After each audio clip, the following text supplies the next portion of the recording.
Good evening, money magnets. It's your Uncle Charters here. Looks like the market makers flipped the script from what they were doing yesterday. We had a dark cloud cover candle, and it looked like the bears were trying to put in a lower high. But today, the market makers had other plans. I wrote here in my Discord that 630 is first resistant. If it's bounce time, this level must clear to put 631.5, 632.7, and 634 plus in play. If 628 fails and turns into resistant, bearishness continues. So this morning I was watching for either a breakout of the 630 level or breaking down 628 to see if the bearishness would continue. And I used the 15-minute chart to watch the price action, and we can see here that it closed right above the 630 level on the first breakout of the day, because the first hour of the day it was very choppy. But on the 15-minute chart, it closed above 630. That's when I let the group know. Very choppy morning. But as of now, 630 did clear in its current support. If it holds, 631.5 and 632.7 stays in play. No puts unless 630 fails as support. So from there, once we had that close above 630, it became support, which put 631.5 in play. And we can see here what happened next. Once it hit 631.5, it also broke out of it on the 15-minute chart and even tested it as support and avoided a close back below. So no false breakout. It was a breakout. We let the group know 631.5 cleared, putting 632.7 in play. So we're just watching the levels on the 15-minute chart. If we close above it, we want to look to long and play it level to level. And it worked out for a couple of setups until late in the afternoon it started pretty much just chopping. So now we have to look back at the daily chart. We can clearly see that the gap is definitely filled now because it closed above the pre-gap area. We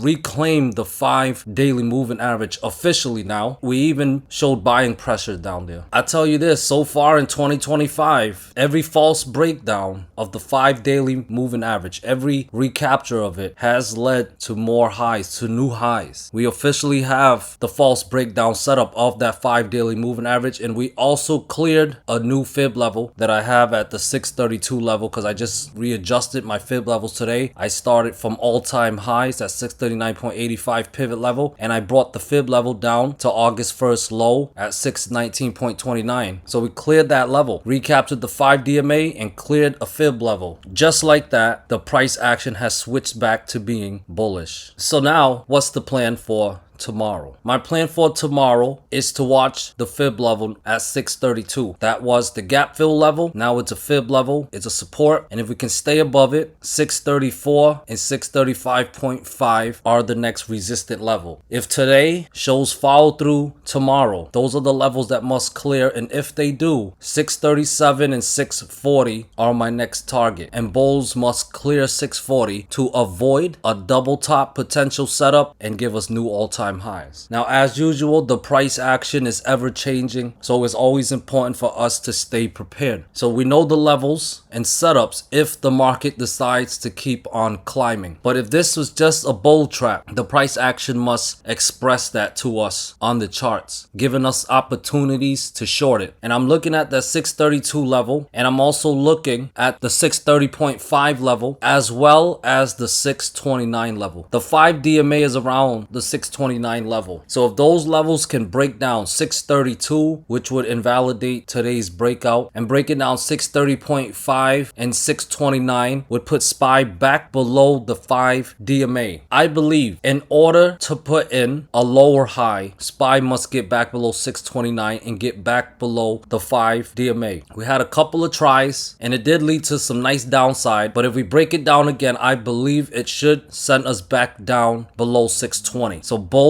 must defend that moving average as support on any back test, on any pullback. But overall, that's the plan for tomorrow. 632 is pretty much the equilibrium level. If we're above it, I would expect more upside. 634 and 635.5 are the levels, and I would expect for those levels to clear or at least back test as resistant. And if we're below 632, I would expect a back test of the 5 DMA, and below the 5 DMA, Unco will switch his lean back to being bearish. Here's QQQ QQQ also with the bounce, same context as the SPY. I have my fib levels from all-time high, pivot high of 574.63 down to August 1st low at 551.5. Today, triple Q cleared a fib level that I have at 565.8. So that will be the level to watch for tomorrow. That will be our equilibrium level, because above it, it keeps the breakout intact. And as long as the breakout stays intact, we can expect more upside. Bullish follow through would be to clear 567 and 569. That is a fib level. And we can expect going back to new all-time highs. So all-time highs and then setting new records. Now, if the market makers do not plan on giving us new high, bears must take advantage and express it through the price action by breaking down support levels, especially that fib level at 565.8. That would then put 564, the 5 DMA at 562 in play, and then another fib level I have at 560.3. If we are to be bearish, I need to see triple Q below that 5 DMA around 562, and of course breaking back below the 560.3 level. That fib level has shown some strong buying pressure there lately. So if bears can break that level down, it would be a good win for them. But it won't be possible unless they can start off by getting below 567 and 565.8. Otherwise, above it, more upside is possible. Here is Tesla. For all my Tesla traders, your patience has paid off. I'm very happy to cover that and mention that for you guys, because lately, especially the last couple of days, we can see how small these candles are. Very tiny body. And for a ticker symbol like Tesla, I'd say that range is pretty tiny. But like Uncle always say, after the contraction phase comes the expansion phase. It's a beautiful thing. And today I actually cover it in my Discord, and I wrote here, if above 308 and 309.3 clears, 312 will be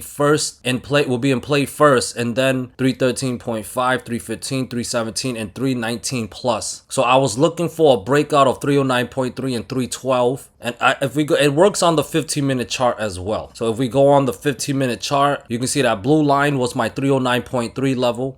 The yellow line was my 312 level. Cleared on the 15-minute chart. Beautiful. And then it gave us another $8 to $9 move to the upside. Beautiful. I'm very grateful for that. But what's the plan now? Well, you can see that I have a downtrend line here, and we actually hit it. We also hit a fib level I have at 320.5-ish. So if there is more upside to be had, we want to break out that fib level and break out that downtrend line. That would require Tesla to clear 320.5. I'll tell you this, the RSI, as you can see, is not overbought. So Tesla definitely has strength. It should, in theory, it should have strength for the breakout. And you can also see I have my green downtrend line here. Tesla's pretty far away from it.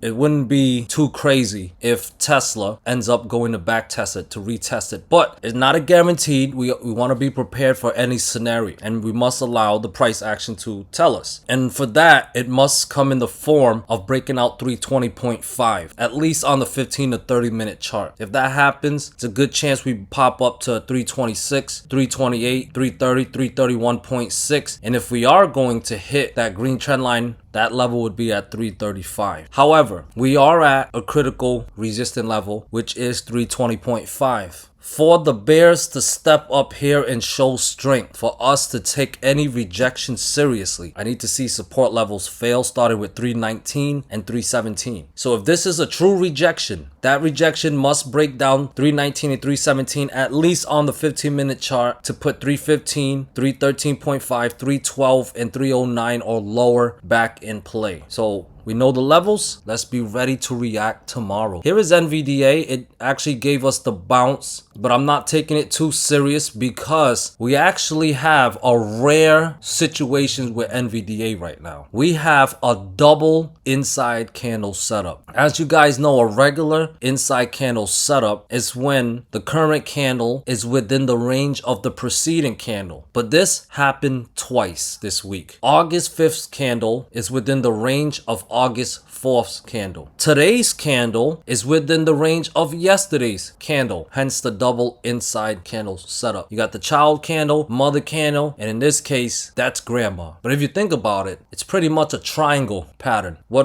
do? Well, we wait for the breakout. After contraction comes expansion, and with this double inside candle setup, it's a good chance we get ourselves an explosive move tomorrow. No guarantees, but if it's going to happen, it's a good chance tomorrow's the day. So we need to watch that 180 level very carefully. We want to see some explosive move. But either way, I won't be picky on how the market makers decide to move this stock. If 180 clears, that is bullish. 182, 184, and 186 plus would be in play. However, with a inside candle setup like this, there is no guarantee that it will be bullish. So we must watch support closely. I have support at 178, 176, and 174.5. All three levels must fail as support for me to be bearish. We could get a $10 pop drop actually to the downside, but it'll need to take out all three. If it doesn't take out all three, it takes out one or two, takes out 178, 176.5. That's not enough. It must break down 178, it must break down 176, and it must break down 174.5, and Unco will lean bearish. But bulls have a little less work to do. They only need to clear 180 tomorrow for this setup to play out in their favor. So whatever way it breaks down or breaks out, that's where we're gonna bet to. Coin overall still looking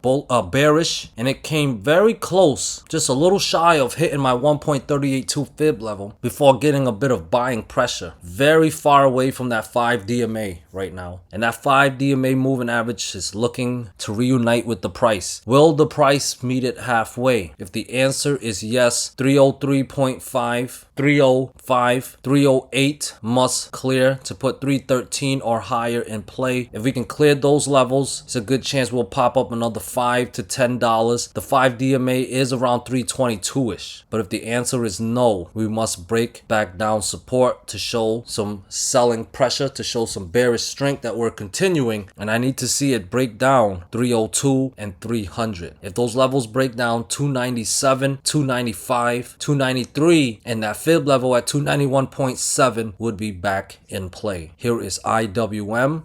It has its own inside candle setup. The range is 218 up to 221.5. That's the level Uncle will be watching. If we clear 221.5, we take out the mother candle's high and we recapture a fib level. I would be bullish in favor of $3 to $6 move back to the upside. But if we fail to clear 221.5 and we break down 220 and 218, Uncle Charters will lean bearish on IWM, and I would favor at least $1.50 to a $5 move in that range to the downside. And last but certainly not least, here is VIX looking bearish once again. Not quite ideal if you enjoy volatility in the market, but you never know what can happen. So once again, watch that 17.5 level. If it recaptures tomorrow, we are bullish on the VIX. Hopefully it can clear the next resistance level at 18.6 and get us back above 20. The VIX above 20 is a very good for as far as volatility goes, but below 17.5 is overall bearish with 16 and 14.7 in play. So let's see what happens tomorrow. Either way, we know the levels, we know the setups. We're gonna trade it unbiasedly. Why? Because it's the money magnetic thing to do. Peace.